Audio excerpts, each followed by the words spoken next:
which is, there's also a 52, 56 Spencer. Some of them are measured on the case and some of them are measured on the bullet. It depends on who's doing the measuring and what they put on the outside.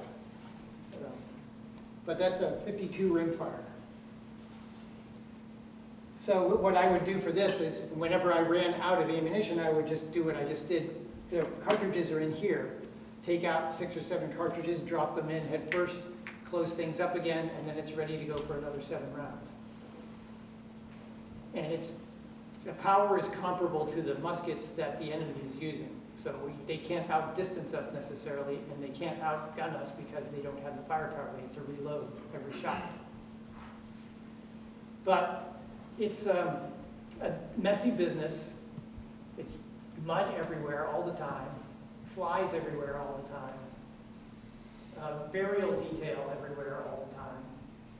It's nothing I would recommend to anyone to participate in. But when I first started out, I was convinced that the states in rebellion had no business leaving the Union.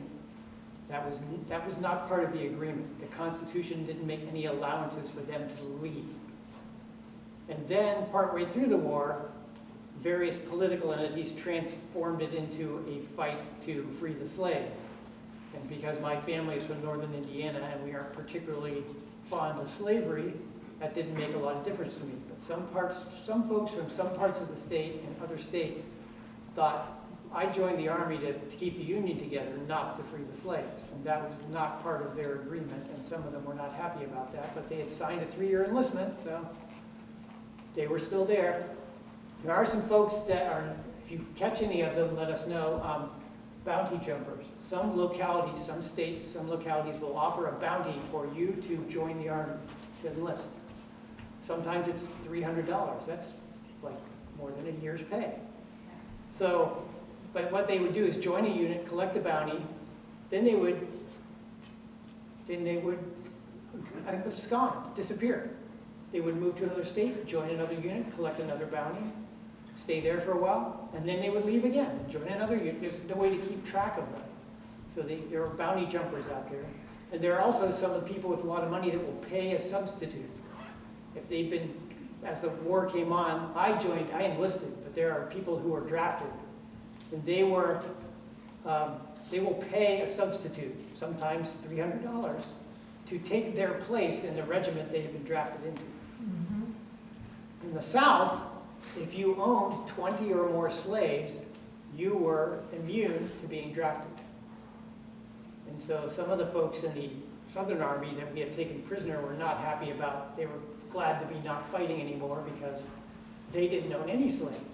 And here they were fighting for people who did and wouldn't even bother to pick up a rifle themselves.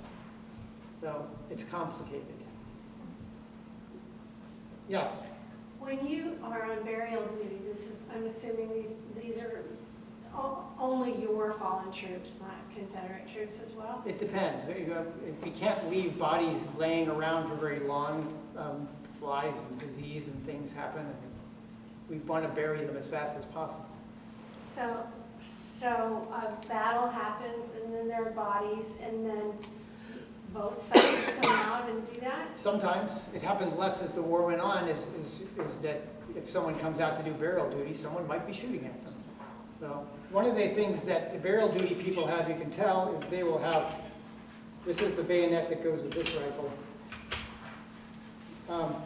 Their bayonets will be curved. And that way it's easy for them to hook into a body and drag it over to a place where it will be buried.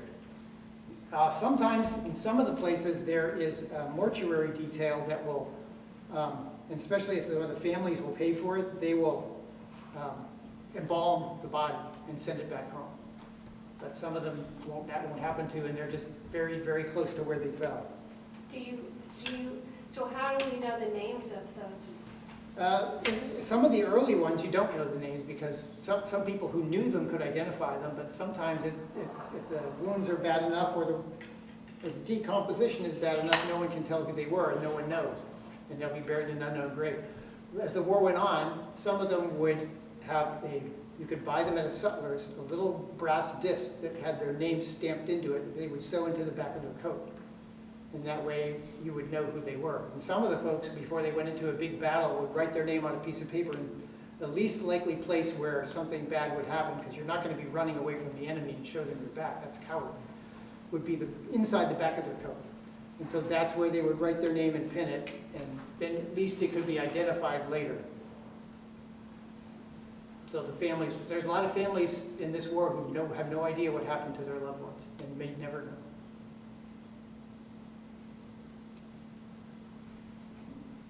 Anything else?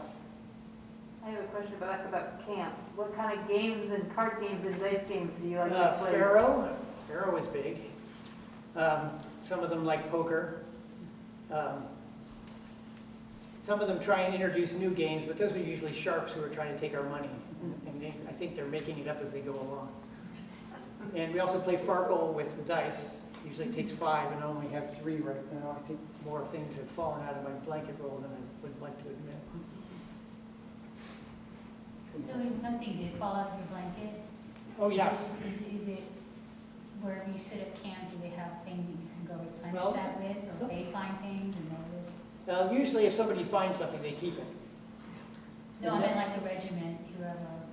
They don't supply us with anything much but uniforms. And Okay. even then, only once in a while. So, no, we don't get a lot from them. We get more useful things from home, like home knit socks to keep our feet warm, things like that. And hopefully it doesn't get diverted to someone else. Also, in the Army, we get half a gill of whiskey a day to keep our spirits up, but some of us don't hold with drink. And so I believe the officers get mine. Yes, You say you were fighting in Georgia. that's correct. You run into any civilians down there, have conversations with Southerners? Lots of them. And one of the things we noticed when we were fighting, before we got to Georgia, we were in eastern Tennessee. And there were a large number of people in eastern Tennessee who were not at all happy with the Confederacy. The Union feeling ran very strong in the eastern part of Tennessee. And that's from what I've heard from regiments over there. It's the opposite in western Tennessee. We occupy western Tennessee, and it's full of secessionist vipers. The Confederates were occupying eastern Tennessee, and it's full of Unionists. So, and we got actually some very good advice and guidance from local people who knew exactly where the Confederate regiments were and were more than willing to tell us.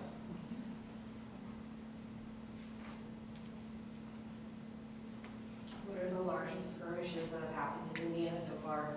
Indiana only really had Morgan's Raid, and that was pretty much it. And they were being chased all the way across southern Indiana by several Union armies, and eventually got pinned against the Ohio River over in eastern Ohio. Not near where Ohio and West Virginia and Pennsylvania hit each other, that area.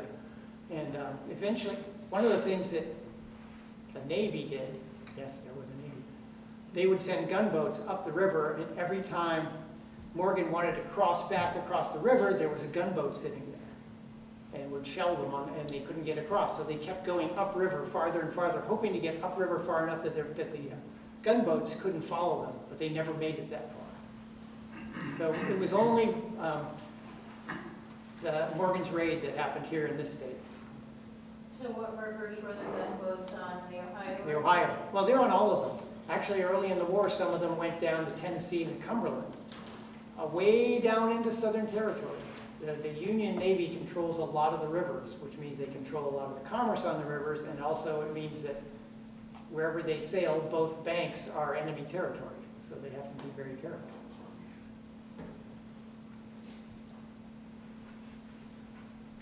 How common is looting, and is there any particular prized item? Silverware is always good. Some of us don't have a particular use for some of the things down there. They're not my property, but when there's animals that can be eaten, we tend to go for that. I mean, a nice fat sow would be good. Everybody could partake in that. One of the things depending on where we are, if we're in especially hardcore Confederate country, we have no trouble making sure that the Confederate Army doesn't have access to that sow. We'll make sure it gets a good home. So you said you were home for a week? That's correct. I get a leave every once in a while. We had a big skirmish not too long ago at Chickamauga, and some of us got leave to come back. And so I'm here for a little while, but I'm headed back down there soon. My enlistment's pretty close to being up, but it's not up yet. So how do you get back and forth? Train. Train. Sometimes riverboat, but I was gonna our ask. unit is not near a large river at this point, so it's going to be train.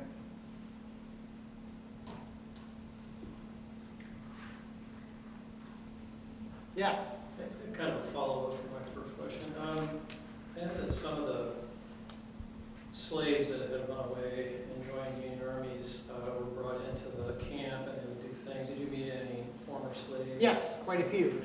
Contrabands, we would call them sometimes, and they would be employed as cooks or people that did laundry, as often as we do laundry. Some of them are in regiments, though. Some of them are fighting with us. They're usually in their own regiment, though they're not with our regiment, but we see them on the battlefield on occasion.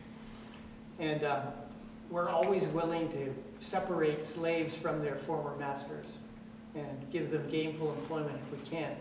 The Navy will take them directly and put them right into the service, and they will serve on boats with white people. And occasionally I've heard that there are white or black petty officers giving orders to white sailors on U.S. Navy ships. Something you don't see in the Army.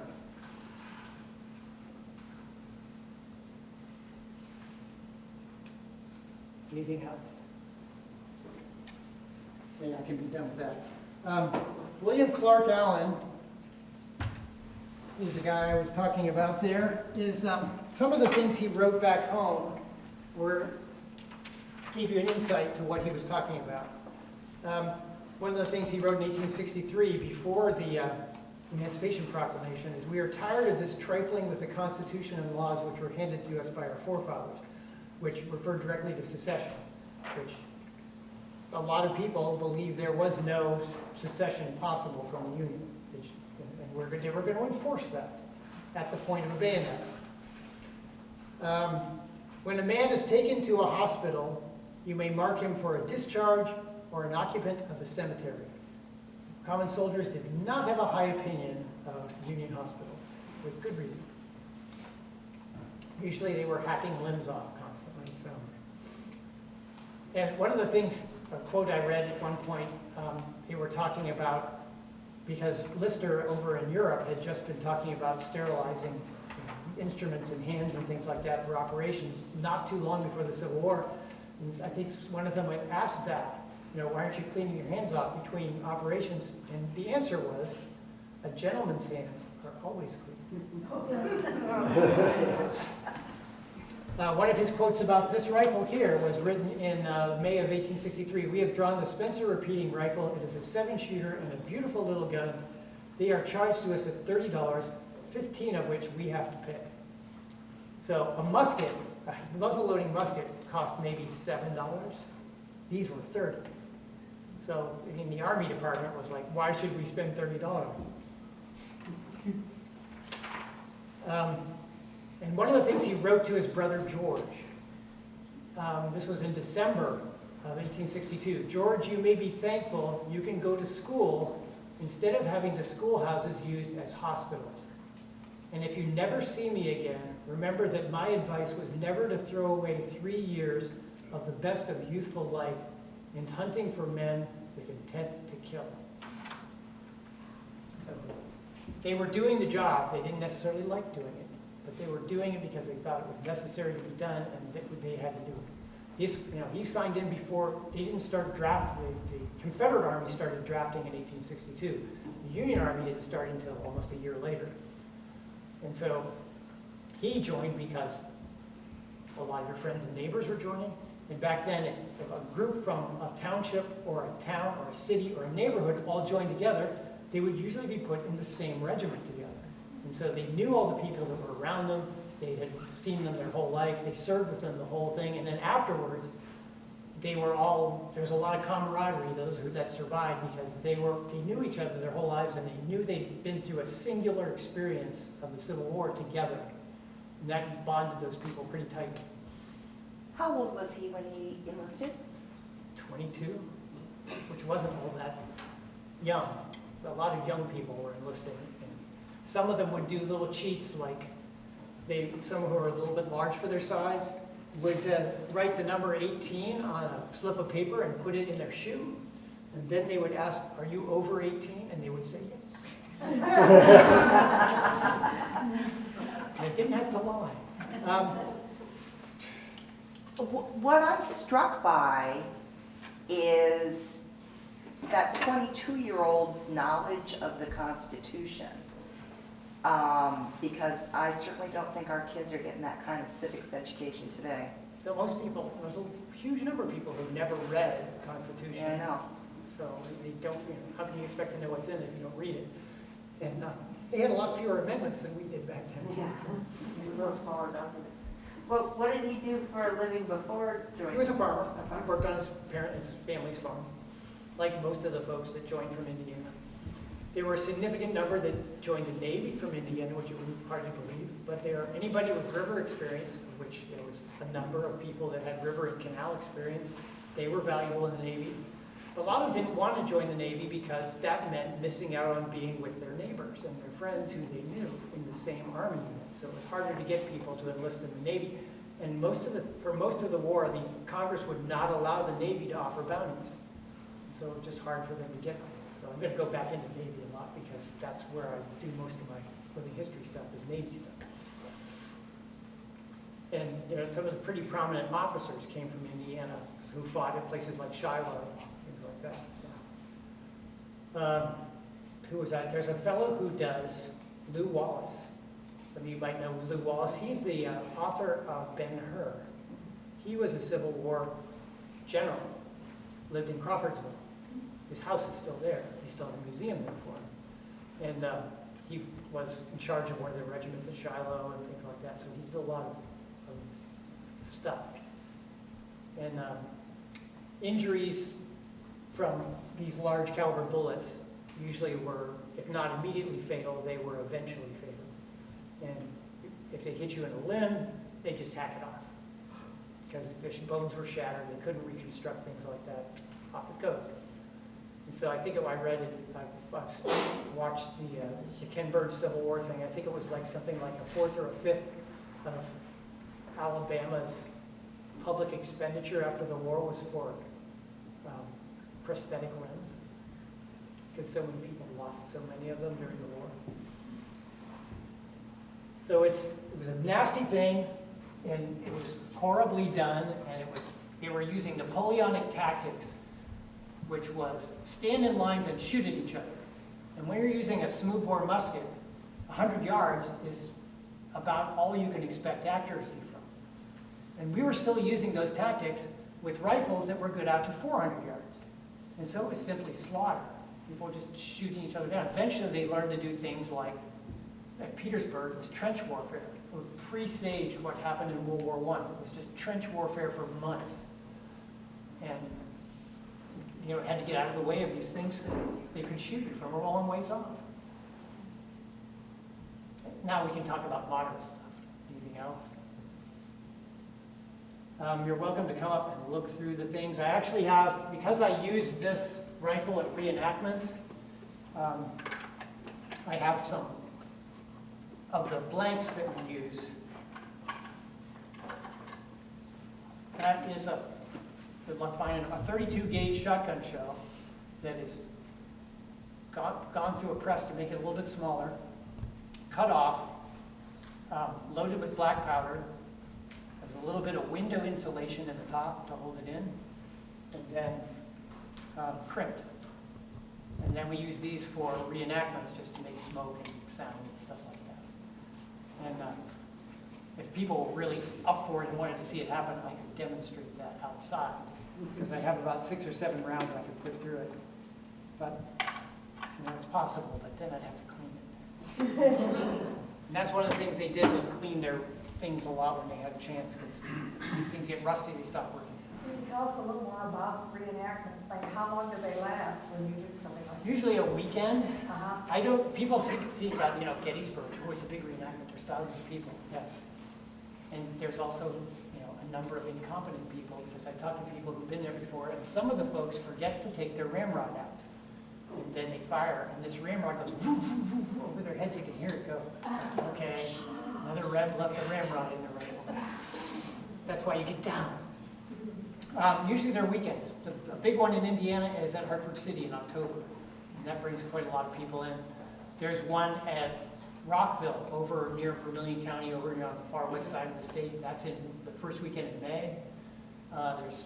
There's not that many in Indiana, but there's a few in Michigan we go to. There's a few in Ohio we can go to, and things like that. And then once in a while we'll show up, because when I do Navy, the Navy wasn't at Gettysburg, so there's no point in going there. But the Navy was at Shiloh, and if they're not represented, it's not being done properly. So we kind of show up at things where the Navy was to let people know, yes, there was a Navy, and yes, they did something. Yes, there were thousands of people that were in it. 55,000 sailors when the war was over, and 650 ships when the war was over. People said, no, not that many, that many. That was New England, that's the history I learned of the Civil War was the Navy. It was a lot, and a lot of them came from New England. Yeah. You know, that was where a lot of their sailors and their officer corps came from, All those fishermen. that had sea experience.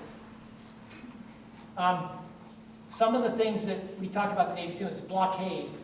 People don't think that the original plan they came up with called the Anaconda Plan, that was to surround the South on land and at sea and cut them off, basically blockade the South. So they couldn't get cotton out and they couldn't get any supplies in because they depended on overseas for most of their supplies. So the Navy was blockading the coast. People said, well, I don't know. And what did it do? It made prices go. A pound of bacon was like 50 cents before the war. It was $5 during the blockade. Yeah, well, you know, $5 was like real money back then. Do you do any besides the Civil War, like the War of 1812? I have stuff to do War of 1812. I've always wanted to go to Mississippi, but they always do it the same weekend as Hartford City. Hartford City. Got to pick and choose. And I've been to Feast of the Hunter's Moon a very long time ago. And that's earlier. I've always wanted to go to one. It's quite an experience. And that's part of the reason I have this, is so I can bring it. That's a flintlock, and that's what they had back then. So cultural history is part of naturalist work. Not that, you know, some people just specialize in natural history stuff, and that's great too. I mean, my wife gets sick of me going on hikes. Can't you just walk? Point out all the mosses. Oh yeah. So, you know, you get the bug. And may I say, he is Mr. Encyclopedia. You can ask him anything about anything, and he'll give you the scientific name and where it's found. And I always know where I can go when I have a question Well, about now that we have Google. Well, I know, But one of the things, anybody here in the Indiana Native Plants thing, one of the things that comes up periodically is, what's the best app? And me and Ellen Jacquard sometimes will go and say, you know, an app is the fastest, most convenient way to get the wrong answer. Yeah. We need people like us and you who have access to books and experience and, you know, sitting down with a guide and keying the thing out. Now you remember it next time you see it, and it works better than an app. I usually use a couple different apps, and if I still can't figure it out, then I message you all. I will try. I have people send me pictures all the time. You know, it could be a little clearer, and you could get, you know, an important part of it, like the end of the branch. We tried that. Yeah, we're kind of picky when it comes to our photographs. Yeah, but if I can get a teenager to care about going out in nature because they get to use an app on their phone, let them use an app on their phone. Our teenagers who are going out are busy being afraid of getting mauled by bears. No, we don't have any bears in Indiana. And one of the things that came up about bears too, one of the things we bring up is hibernation, and bears don't hibernate. Their temperature doesn't go down. So that's not true hibernation. Though unlike woodchucks, which do, and bats and things like that. So. So how did you get invested in all of this? Part of it was, I started actually doing Navy before I ever did any Army stuff because my dad was in the Navy in World War II. And so I thought, Navy, I wonder if there was one in the Civil War. I had the same questions everybody else did. What Navy?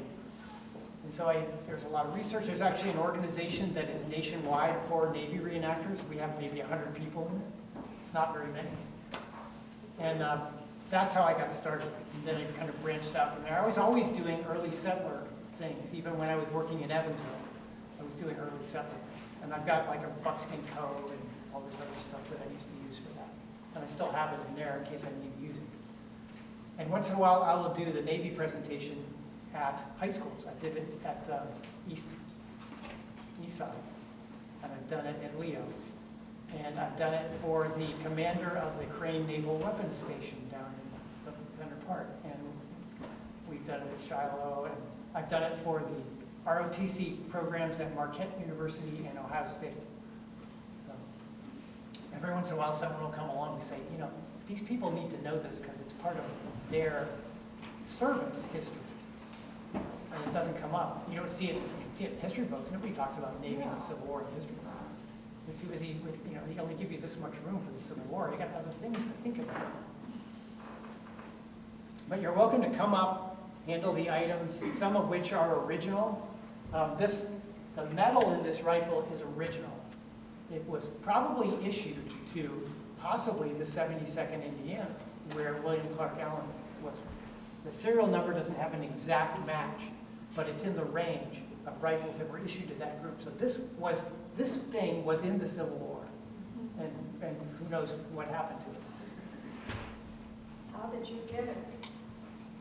Got a broker. Come up for sale periodically.